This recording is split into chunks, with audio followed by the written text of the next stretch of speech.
प्रश्न को नहीं समझ पाए हैं वो अश्वत्थामा के बारे में बात कर रही हैं। युद्ध के अंत में, एक भीषण युद्ध के बाद, जिसे दोनों पक्ष के लोग खुद के प्रति और इस तरह के युद्ध को जारी रखने वाले हर व्यक्ति के प्रति घृणा से भरे हुए थे, को हमेशा कष्ट भोगना चाहिए। क्योंकि लोगों के बीच कई चीजें होती हैं। जब युद्ध होता है तब आप मारते हैं। ये होना नहीं चाहिए। उन्होंने हर संभव कोशिश करके देख ली कि ऐसा ना हो, पर जब ये हो ही गया तो उन्होंने कहा कि अब लड़ो।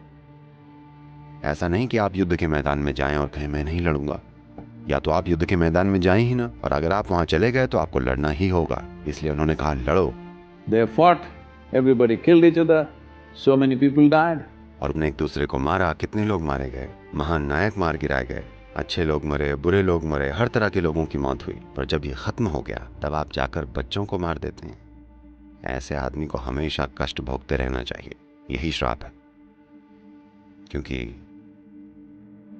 ऐसी कई चीजें हैं जो कि अच्छी नहीं है, लेकिन आप फिर भी करते हैं क्योंकि आप उस परिस्थिति में फंस गए हैं। ये उस स्थिति के खत्म हो जाने के बाद हुआ था, क्योंकि आप हार गए थे। अगर आप युद्ध जीत गए होते तो आप ऐसा ना करते, पर क्योंकि आप युद्ध हार गए हैं, आप आक्रोश से भरे पड़े हैं, आप जाकर बच्चों को मार देते हैं। ये ठीक नहीं है। इसलिए आपको हमेशा दुख भोगना पड़ेगा। अमरता उस आदमी के लिए नहीं थी, बल्कि उस यातना के लिए थी जो आपके भीतर पैदा होती है। आप ऐसा कर सकते हैं, आप एक और जीवन ले सकते हैं, लेकिन आप बेहिसाब मात्रा में यात्रा से गुजरें, और ये आपके साथ हमेशा चलती रहनी चाहिए।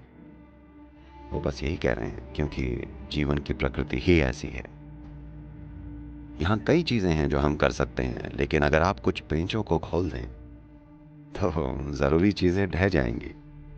यही वो बताने की कोशिश कर रहे हैं। देखिए, हम सब ने युद्ध लड़ा, हमने मारा, हमने कई चीजें की, हमने एक दूसरे के साथ थोड़ा बहुत छल किया, हर तरह की चीजें की, लेकिन अभी भी ये दुनिया इंसानों की है। जब युद्ध खत्म हो जाता है तो पीछे हट जाइए। कोई जीता कोई हारा, उससे पीछे हट जाइए, क्योंकि ये खत्म हो चुका है।